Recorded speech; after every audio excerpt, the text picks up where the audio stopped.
What is going on, you guys? Alex chasing back here with a brand new video. Hopefully having a great day, afternoon, or night, wherever you guys are in this world. And for today's video, let's talk about the Boston Celtics and the Indiana Pacers, because as we all know, the Boston Celtics are now up 2-0 against the Pacers, and they're 2 wins away from getting to their second NBA Finals in the last 3 seasons. Shout out Jaylen Brown, shout out this entire Boston Celtics roster for playing a fantastic overall team game, but there is a concern here, Jason Tatum. So I do want to talk about Jason Tatum today. I want to talk about the Pacers and Tyrese Haliburton going down in last night's game with a hamstring injury per Woj. It's the same hamstring, his left hamstring exactly, that he injured back in January, where he missed about 10 games for that. He re-aggravated it. That's not good. That is not good for the Indiana Pacers. And I also want to talk about Rick Carlisle and some of his decision-making in this game. So let's just jump right into it, starting off with the Boston Celtics, because there is mostly all good things here. There is only one negative, and it's a big negative. It's Jason Tatum, but let's talk about the good.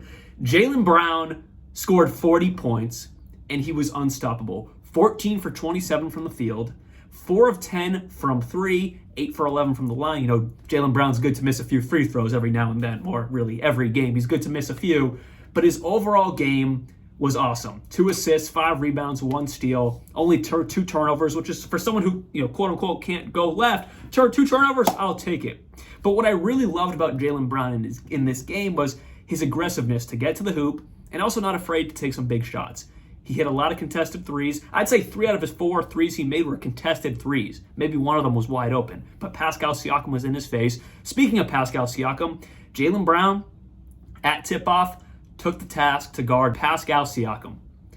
That was a fantastic matchup, and Pascal Siakam got his. He was 13 for 17 from the field, 28 points, 5 rebounds, 2 assists, 2 for 2 from 3. So Pascal has been the man for the Pacers so far in this series, and a lot of the playoffs he's played really good ball. But going back to the Celtics and Jaylen Brown, phenomenal performance.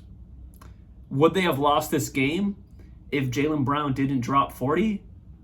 It would have been probably another game 1 where it would have been really, really close, maybe overtime again. In Brown's post-game press conference, he was like, I don't give a bleep about the All-NBA teams. We're 2 wins away from the finals. I mean, we 2 games from the finals, so, you know, honestly, I don't got the time to give a But last night, it looked like he kind of cared for not making an All-NBA team. 40 points, great efficiency, great defense, great overall play. But real quick, we're going to take a little side quest to look at the All-NBA third team. Stephen Curry's got to be there. LeBron James, I mean, him and JB, you know, they're close, but LeBron's got to be there because it's LeBron James. Tyrese Haliburton, I think it's well warranted to make an All-NBA team. Domantas Sabonis, very well warranted, in my opinion, to be an All-NBA team. He's like baby Jokic. I love Sabonis. I'm glad he's there. Devin Booker. I'm not mad Devin Booker got the edge to the All-NBA third team. But if you're going to not award the best team in the league like you have in years past, look at the Warriors. When they had KD, Curry, Clay, and Dre, they were all awarded All-NBA teams.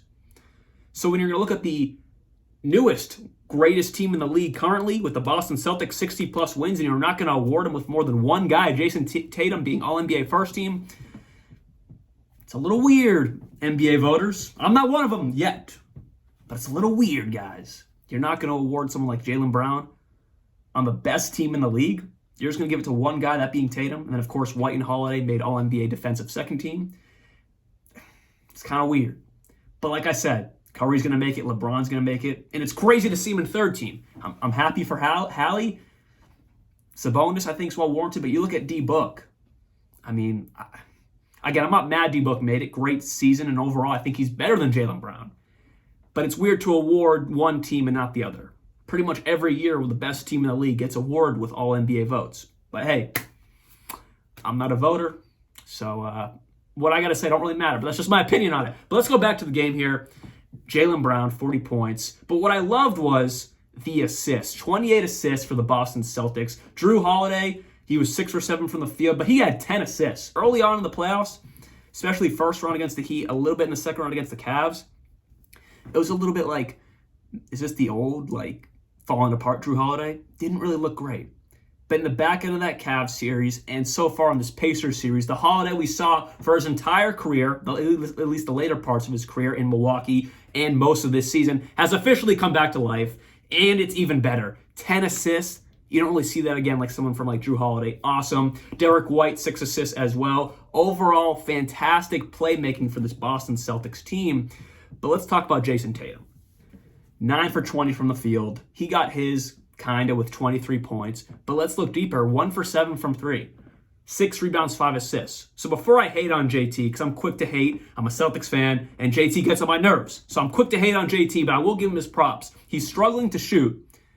But on the other hand, he is creating opportunities for other teammates with 5 assists. He's getting boards, 6 rebounds. So he's doing better than in years past where he'd struggle and just, not really be overly helpful in the court. But 4 turnovers, 1 for 7 from 3.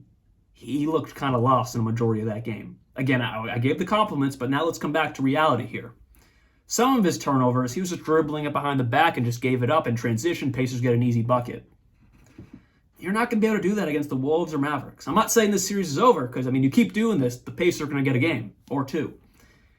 But something is up with Jayson Tatum, and then you look at his three-point shot. It hasn't been good at all in these playoffs.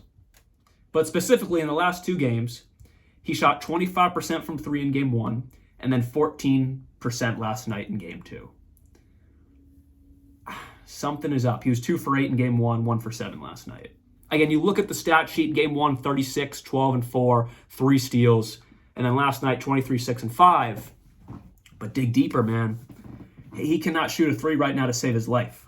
He can't. And it's threes he's accustomed to making. Like, sidestep 3, clanking it. And some of them are short, too. Something is off with Jayson Tatum. There's nothing on the medical reports, but something is off.